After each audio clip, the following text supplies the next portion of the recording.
امام شافعی کے زمانے میں ایک خلیفہ نے اپنی بیوی کو عجیب طریقے سے طلاق دے دی اور یہ طلاق بعد ازاں فقہ کا بہت بڑا مسئلہ بن گئی۔ بادشاہ اپنی ملکہ کے ساتھ بیٹھا تھا کہ ہنسی مذاق میں اس نے ملکہ سے پوچھ لیا کہ تمہیں میری شکل کیسی لگتی ہے۔ ملکہ جو بادشاہ کی عزیز ترین بیگم تھی، وہ مذاق کے موڈ میں بولی، مجھے آپ شکل سے جہنمی لگتے ہیں۔ یہ فقرہ سننے کے بعد بادشاہ کو غصہ آ گیا اور بولا، میں اگر جہنمی ہوں تو تمہیں 3 طلاقیں دیتا ہوں۔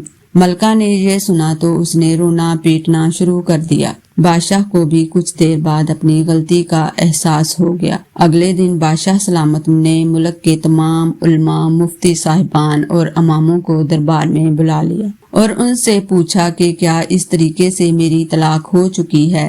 سب کا باری باری یہی کہنا تھا کہ ہاں، آپ کی طلاق ہو چکی ہے اور شریعت کی روشنی سے ملکہ عالیہ اب آپ کی زوجہ نہیں رہی۔ لیکن اس محفل میں ایک نوجوان مفتی بھی موجود تھے۔ وہ ایک طرف ہو کر بالکل خاموش بیٹھے رہے۔ بادشاہ نے ان سے بھی یہی سوال پوچھا تو انہوں نے عرض کیا، جناب یہ طلاق نہیں ہوئی، کیونکہ آپ نے مشروط طور پر یہ کہا تھا کہ اگر میں جہنمی ہوں تو میں تمہیں 3 طلاقیں دیتا ہوں، اور ابھی تک یہ طے نہیں ہوا کہ آپ جہنمی ہیں کہ نہیں۔ آپ کو اگر کوئی شخص جنتی ہونے کی ضمانت دے دے تو آپ کی یہ طلاق نہیں ہوگی۔ بادشاہ سلامت نے جوشیلے انداز میں پوچھا، لیکن مجھے اس چیز کی ضمانت کون دے گا؟ سب علماء کرام نے اس سوال کے جواب پر اپنے سر جھکا لیے کہ دنیا میں کون شخص جنتی ہے اور کون جہنمی، اس کی کوئی ضمانت نہیں دے سکتا۔ نوجوان مفتی نے جب تمام علماء کرام کو خاموش دیکھا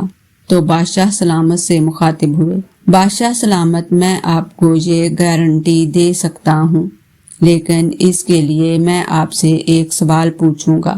اگر آپ کا جواب ہاں ہوا تو میں آپ کو جنتی ہونے کی ضمانت دے دوں گا۔ بادشاہ نے کہا، ہاں پوچھو۔ نوجوان مفتی نے پوچھا، کیا آپ کی زندگی میں کبھی کوئی ایسا موقع آیا ہے کہ آپ گناہ پر قادر تھے لیکن آپ نے صرف اللہ کے خوف سے وہ گناہ چھوڑ دیا تھا؟ بادشاہ نے سر اٹھایا اور کہا، ہاں، ایک بار ایسا ہوا تھا۔ میں اپنی خوابگاہ میں داخل ہوا، وہاں ایک نوجوان نوکرانی صفائی کر رہی تھی۔ وہ لڑکی انتہائی خوبصورت تھی۔ میں بھٹک گیا۔ میں نے دروازہ اندر سے بند کر لیا۔ میں غلط نیت سے اس لڑکی کی طرف بڑھا تو اس نے رونا شروع کر دیا اور چلا کر بولی، اے بادشاہ، اللہ سے ڈرو، وہ تم سے زیادہ طاقتور ہے۔ میں نے جب یہ سنا تو میرے اوپر اللہ تعالیٰ کا خوف طاری ہو گیا۔ میں اگرچہ بادشاہ تھا، وہ لڑکی میرے کمرے میں تھی۔ میں نے دروازے کو اندر سے کنڈی لگائی ہوئی تھی اور اس وقت دنیا کی کوئی طاقت مجھے برائی کرنے سے روک نہیں سکتی تھی، لیکن میں نے صرف اللہ تعالیٰ کے خوف سے دروازہ کھول دیا اور اس لڑکی کو جانے کی اجازت دے دی۔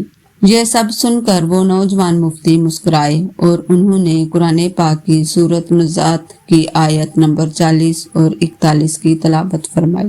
ترجمہ: جو اپنے رب کے سامنے کھڑا ہونے سے ڈر گیا اور اس نے اپنے نفس کو خواہشات میں پڑنے سے بچا لیا تو ایسے شخص کا ٹھکانہ جنت ہوگا۔